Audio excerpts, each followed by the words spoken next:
Alors bon, l'idée là, ça va être de montrer ce qui se passe avant reprogrammation. Donc on a un compteur de M5 hop, sur une 530i.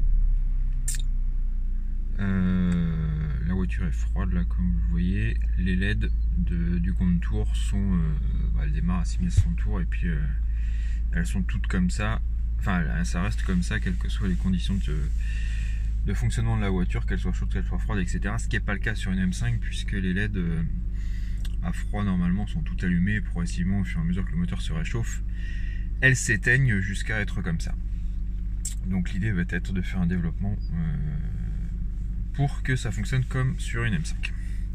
Donc ça c'est avant.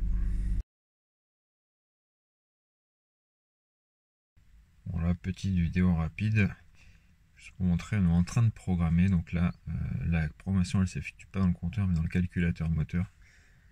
Donc pendant la reprogrammation, bon, il se passe toujours ça, c'est que ça met problème sécurité moteur.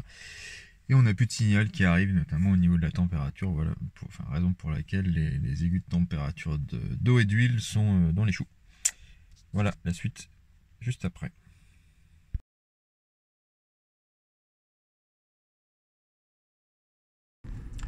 Alors, petit test d'un fonctionnement d'un compteur de M5 39 qu'on a monté sur une 530i. Voilà, on a exactement ce que je voulais. Donc les diodes en haut sont paramétrées pour changer pour s'éteindre au fur et à mesure que la température d'huile augmente. Donc là, à 65 degrés, c'était réglé pour qu'on perde 2 diodes, ce qui vient de se passer. Et donc ça se produit comme ça jusqu'à 85 degrés. On considère que le moteur est à peu près, l'huile est à peu près à température qui permet de taper dedans.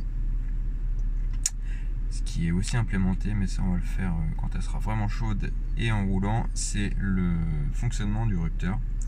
Enfin, c'est pas le fonctionnement du rupteur, mais en tout cas c'est l'allumage des diodes au moment où on arrive, au moment où il faut passer la vitesse, au moment où on arrive au rupteur.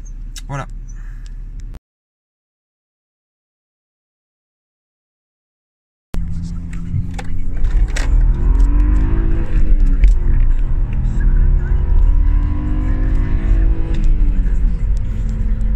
Voilà ce que je voulais faire avec l'implémentation du rupteur en première version.